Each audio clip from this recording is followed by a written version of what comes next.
¿Cuántas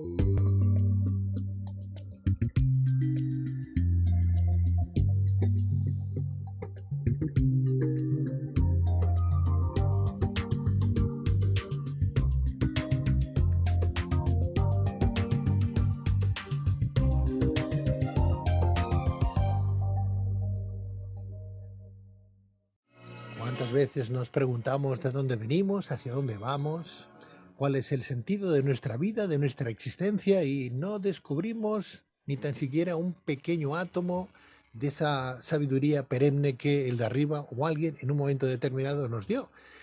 Nos dejó el libre albedrío, ¿verdad? Pero ese libre albedrío a veces no se corresponde con nuestras propias creencias o con lo que venimos aprendiendo en multitud de ocasiones en la propia vida. Vamos a conocer en el día de hoy un magnífico libro que se hace preguntas y sobre todo no solamente el libro, sino el que las escribe, porque para eso de alguna manera las escribió.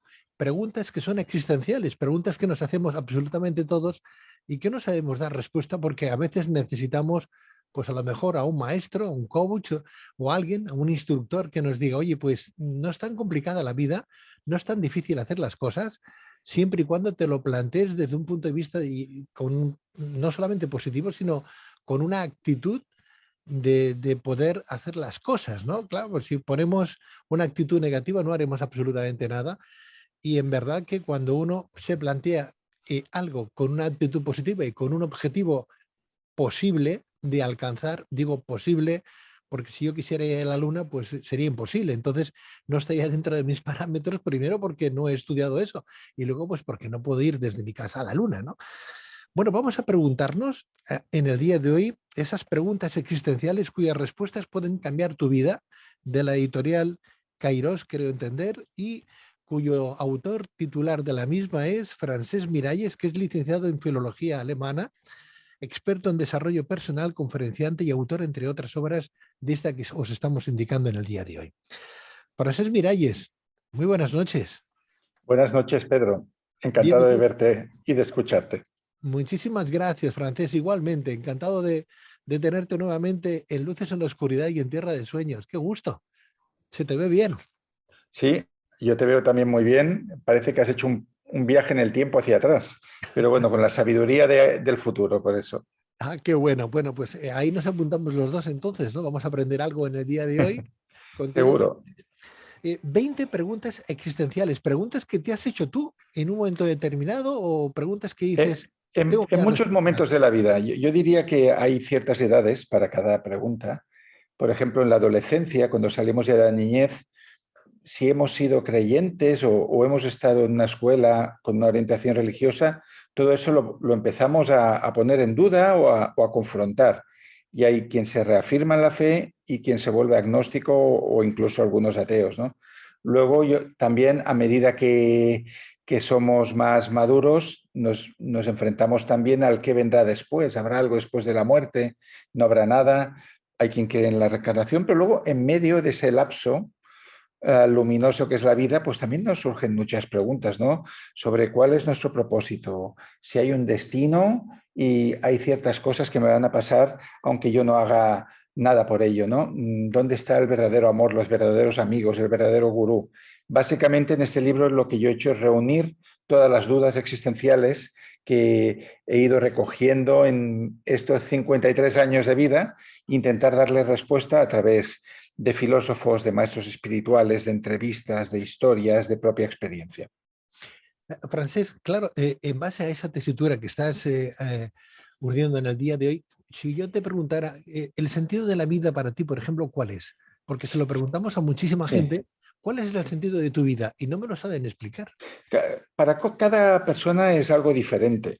Yo diría, incluso dentro de una vida, el sentido que tiene esta va cambiando según dónde estás tú, con quién estás, qué etapas has completado, cuáles estás empezando. Yo tuve una época en la que el sentido de la vida era viajar solo y cuando no estaba viajando me sentía vacío. Hubo otra época que para mí el sentido de mi vida era enseñar alemán, enseñar idiomas. Y ahora en este punto del camino te diría que el sentido de mi vida, el Ikigai, que diríamos con Héctor García en el libro que se hizo tan célebre, es ayudar a los demás a encontrar su propósito, acompañar. Este es el sentido que ahora mismo tiene más peso en mi vida.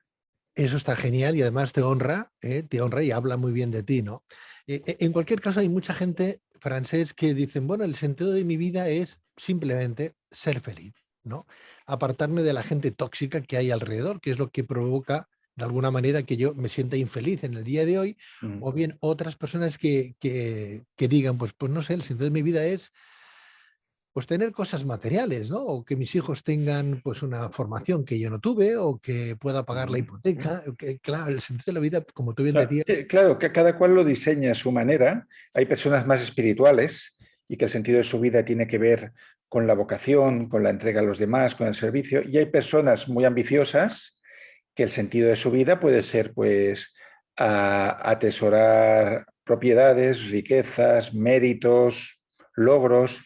Entonces, eso es algo que no está escrito y es algo que cada cual tiene que descubrir, ¿no? Como bien decía Víctor Frankl, cuando una persona descubre para qué ha llegado a este mundo, incluso el dolor ya es mucho más liviano, porque entonces ya tienes unos raíles por los que avanza el tren de tu vida, ¿no?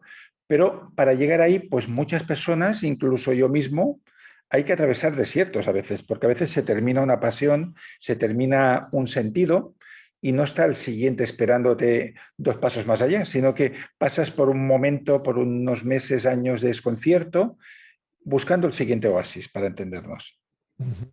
Decía el gran maestro que buscar el bien en los demás es buscar el bien en uno mismo, ¿no? O sea que, de alguna manera, traducida un día a una frase de hoy que podrían recordar nuestros abuelos, por ejemplo, quien genera vientos crea tempestades, ¿no? Algo así, Exacto. por ejemplo, De ¿no? hecho, se habla mucho del futuro y qué pasará en el futuro.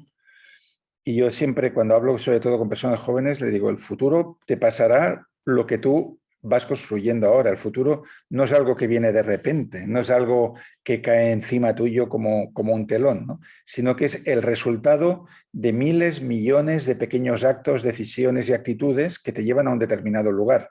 Entonces, cuando tomamos conciencia de eso, nos damos cuenta de que cada pequeña cosa que hacemos influye en ese futuro, está por el efecto mariposa, ¿no? Está teniendo consecuencias. Por lo tanto, para regir el propio destino, lo que es necesario es responsabilidad, saber que todo lo que te pasa o casi todo lo que te pasa depende de decisiones, actitudes, hábitos y que tú eres quien pilota eso, ¿no? Y quien pilota el posible cambio también. Tú hablas de 20 preguntas existenciales en este tu último trabajo francés, pero nos preguntamos, ¿cuáles son esas 20 preguntas? Porque para Uh-huh. cada uno a lo mejor serán diferentes. Habrán 20, habrán 10 o habrán Sí, 40, yo, ¿no? yo he buscado 20 que son bastante universales, en el sentido que estas 20 preguntas tanto se las podría haber formulado un filósofo griego como Marco Aurelio, como una persona del Renacimiento o alguien de hoy, que hay cosas que son comunes incluso a todas las culturas, ¿no? Nos preocupa el amor, nos preocupa el éxito, nos preocupa la amistad, uh, los maestros que podemos encontrar a lo largo de la vida. Como, por ejemplo, en un momento como ahora en el que las noticias están dándonos una imagen de tanto sufrimiento, ¿cómo podemos conservar la calma mental en medio de todo esto? Entonces, yo he intentado buscar 20 preguntas que no solo me interesen a mí, sino que creo que son lo bastante universales para ayudar a cualquier persona. Por ejemplo, francés, pongamos, vamos a detallarlas, más o menos. Vamos a buscar alguna. Mira, no tengo el libro aquí, pero la primera con la que abrimos es, ¿hay alguien ahí? Que es esta duda que muchas personas, sobre todo si tenemos una aspiración espiritual, tenemos de si estamos realmente solos, la humanidad, con nuestros actos, con nuestras calamidades y nuestros logros, o hay algo más que trasciende a la humanidad y que ordena, y si es posible rezarle a un ente superior, o eso es algo que solo tiene un efecto placebo sobre nosotros. Esta sería una de ellas, ¿no? Por ejemplo, otra que aparece es si existen los amigos de verdad, ¿no? Porque es cierto que hay pocas amistades que soportan el tránsito de toda una vida y que nos pueden acompañar siempre. Entonces yo en ese capítulo no hablo solo de amigos con brazos y piernas, hablo de los libros, ¿no? Que son amigos que nunca te fallan y que pueden salvar vidas en momentos de mucha dificultad. El libro adecuado que cae en tus manos, quizás el autor o autora ni siquiera vive, ni siquiera está en este planeta, pero nos inspira, nos ayuda, nos acompaña en esa parte del camino. Luego hay capítulos donde planteo preguntas sobre, por ejemplo, el sufrimiento y la tristeza.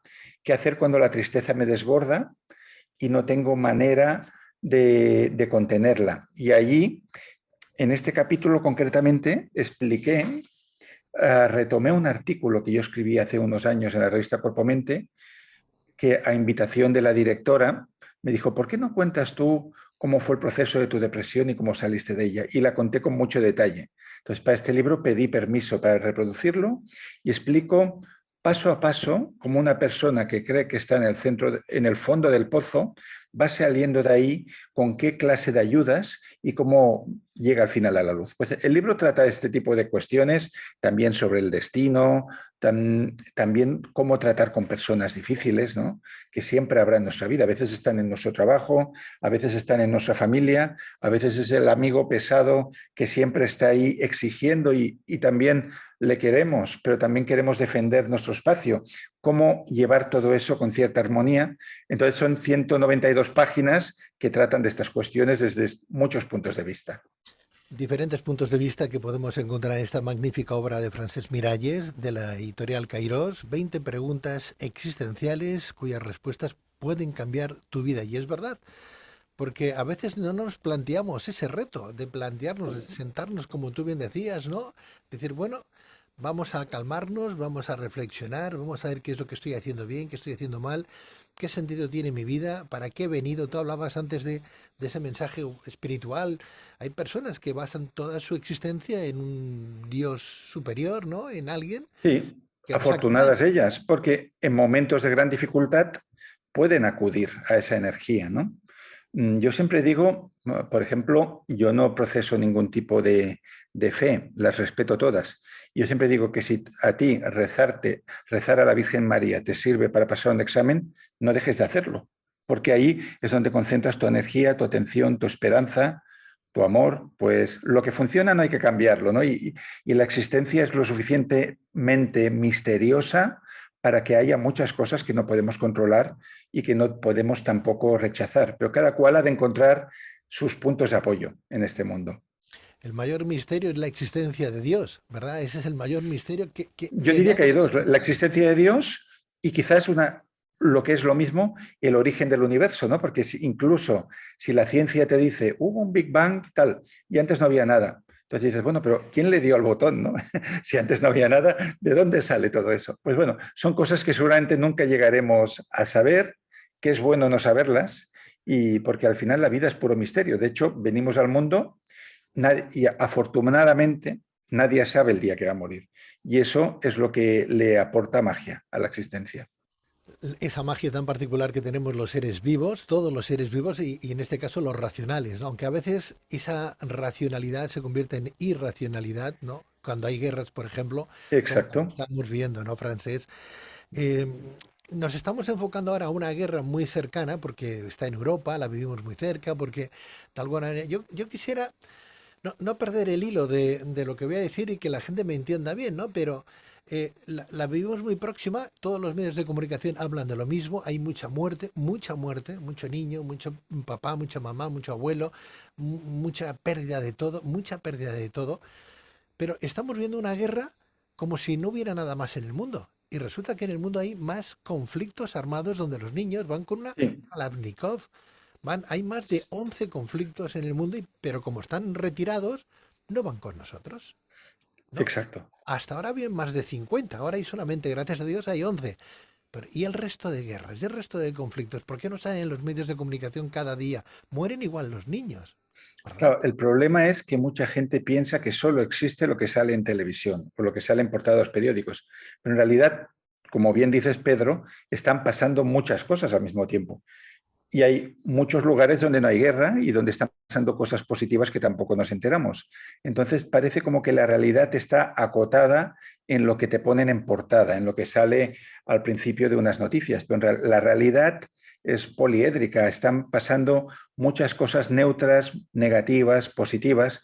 Entonces el ejercicio crítico que ha de hacer cualquier persona es hallar su equilibrio en medio de todo esto y ser capaz de decidir incluso cuáles son los contenidos mentales que quiere ingerir, de la misma manera que vigilamos con lo que comemos, con los alimentos que compramos cada vez más, buscamos cosas que sean naturales, que nos sienten bien. Lo mismo debemos hacer con la información, porque al final hay mucha manipulación en la manera de contar una noticia. Estoy seguro que la portada de un periódico norteamericano o europeo explica el conflicto de una manera, un periódico moscovita lo explica de otra totalmente contraria, parece que no están hablando de la misma cosa.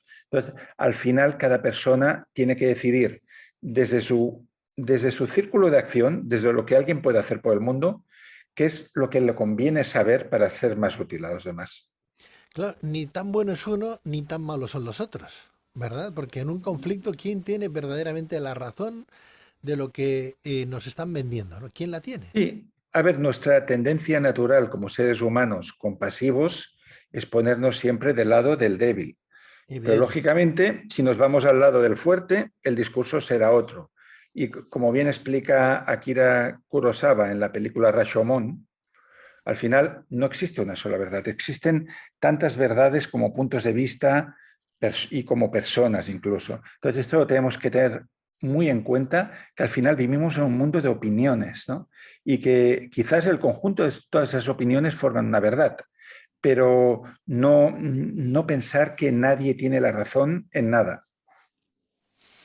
Pensamiento crítico, querido amigo, que a veces Exacto. dicen, está en el sentido común, sí, pero a veces ese sentido común no es el común de los sentidos. Sí. No es el común de los sentidos. Antes hablabas de que hay gente que se basa en la espiritualidad pues para hacerle frente a las desafortunadas situaciones que la vida nos trae, ¿no?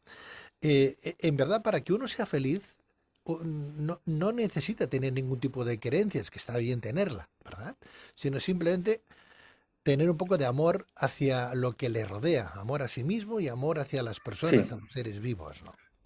exacto. De hecho, yo diría que la felicidad o la autoestima para la mayoría de personas es poderse sentir útil, poder hacer cosas que tú ves que tienen un impacto positivo en los demás, en el mundo, amar y dejarse amar. Y no hay más. Todo lo otro es complicar mucho la ecuación. Si tú tienes la posibilidad de servir, tienes la posibilidad de amar y abres compuertas para ser amado, el resto sí que van a pasar muchas cosas externamente, pero estarás bien en tu centro. Háblame de las metaemociones que aparecen en tu libro, Francés. Sí, las metaemociones es cuando nos sentimos de determinada manera, por ejemplo, cuando alguien está triste, cuando alguien está deprimido y se siente mal por el hecho de estar triste, ¿no? Se siente culpable, por ejemplo, por estar triste en un grupo de amigos donde todo el mundo está contando cosas divertidas, ¿no? Entonces, ahí tenemos dos problemas, que por un lado estoy deprimido y por otro lado no me permito estar deprimido. Esas son las metaemociones, emociones sobre las emociones. Entonces, para una vida equilibrada, lo primero que tenemos que hacer es aceptar todas las emociones, que hay momentos para estar enfadado, hay momentos para estar triste, hay momentos donde la ansiedad está justificada y hay momentos de alegría. Qué bueno. Francés, ya para finalizar, leo en tu libro el propósito de nuestra vida. ¿Cómo consigo encontrar el propósito de mi vida?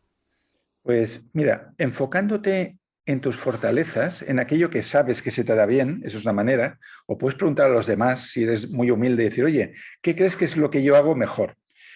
Viendo qué es lo que te permite fluir, aquellas actividades que cuando las haces el tiempo te pasa en un instante, que te fundes con aquello que estás haciendo, eso sería una manera, incluso si no tienes un propósito, pues citando a Viktor Frankl, tu propósito en la vida puede ser descubrir cuál es tu propósito. O sea, una finalidad en la vida también es buscar su finalidad y nos convertimos en exploradores y ya eso ya le da un sentido a toda la existencia. Buscar entonces el propósito de la vida, ¿qué es? Pues prueba y error, viendo dónde puedes ser más útil, dónde puedes desarrollarte en tu elemento, descubrir cuál puede ser tu aportación. Hay quien será capaz de hacer una aportación que ilumine a 1 millón de personas y hay quien su aportación quizás va a tener como receptores su entorno familiar o su comunidad o allí donde está. Entonces sería decidir de entre todas las cosas que podemos hacer, que podemos entregar al mundo, cuál es la más valiosa, la más útil y trazar un plan para ponerla en el centro de nuestra vida y que eso irradie utilidad a los demás y nos haga sentir bien, nos haga sentir que tenemos un papel en el mundo, que tenemos una misión. El título de tu libro de Cairo son 20 preguntas existenciales cuyas respuestas pueden cambiar tu vida. ¿Las respuestas las das tú o las respuestas se las hace cada? No, yo planteo muchas respuestas que dan o muchas hipótesis que dan diferentes maestros y maestras, pero la respuesta definitiva la va a alcanzar cada lector cuando acabe de leer esas 20 preguntas existenciales. Muy bien. Para ser, yo te deseo todo lo mejor del mundo. Sabes que se te quiere en este programa. Hace mucho tiempo Muchas que... gracias, Pedro. que- Igualmente es mutuo y Gracias. admiro mucho todo lo que haces Igualmente. y me alegra muchísimo habernos reencontrado en este espacio. Después de tanto tiempo, es verdad. Mucho No, tiempo. no dejes de llamarnos, no dejes de escribir, por favor, porque nos interesa muchísimo lo que haces. Ahí estaré y con personas como tú es un placer. Bueno, pues Francesc Miralles, licenciado en Filología Alemana, experto en desarrollo personal, conferenciante y autor, entre otras obras, de 20 preguntas existenciales cuyas respuestas pueden cambiar nuestra vida, de la editorial Queiros. Una sola pregunta, ya para finalizar. Tú has hecho Filología Alemana. Eh, Sí. Habrás leído a Lutero, entiendo. En un momento... No, se enfocaba mucho en la literatura. Leíamos Goethe, Schiller, Kafka. Lutero no lo he leído, he de ser sincero. Muy bien. Y hablando de Goethe, por ejemplo, ¿qué diría Goethe o qué planteamiento haría Goethe, por ejemplo, de lo que estamos viviendo hoy con esta guerra? Goethe vivió guerras, porque en aquel momento Alemania no era un país, era un conjunto de territorios con diferentes Prusia y diferentes mandatarios y estuvo en medio de guerras, no participó en ellas, pero yo creo que como toda persona sensible, creadora de belleza y disfrutadora de belleza, estaría triste, como lo estamos nosotros. No tendría un ánimo satisfecho con lo que estamos viviendo. Como lo tenemos todos, que no lo tenemos Sí, satisfecho, desde luego que no. sí. Pues Francesc Miralles, de verdad, Muchas un gracias, placer. Pedro. Ha sido Cuídate un mucho. enorme placer. Igualmente, querido Gracias. amigo, a ti, que vaya todo muy bien y muy buenas noches. Adiós, Buenas buenas noches. noches. Buenas noches. Hoy descubriste un mundo de sensaciones, de riqueza espiritual y de contenido social y humano. Hoy, más que nunca, te sientes fuerte para alcanzar tus metas y objetivos que te propusiste. Hoy has descubierto herramientas para tu crecimiento interior, tu calidad de vida y tu conocimiento del mundo real y onírico. Cierra puertas, abre caminos, sigue el viento y deja el sol a tu espalda. Tierra de sueños.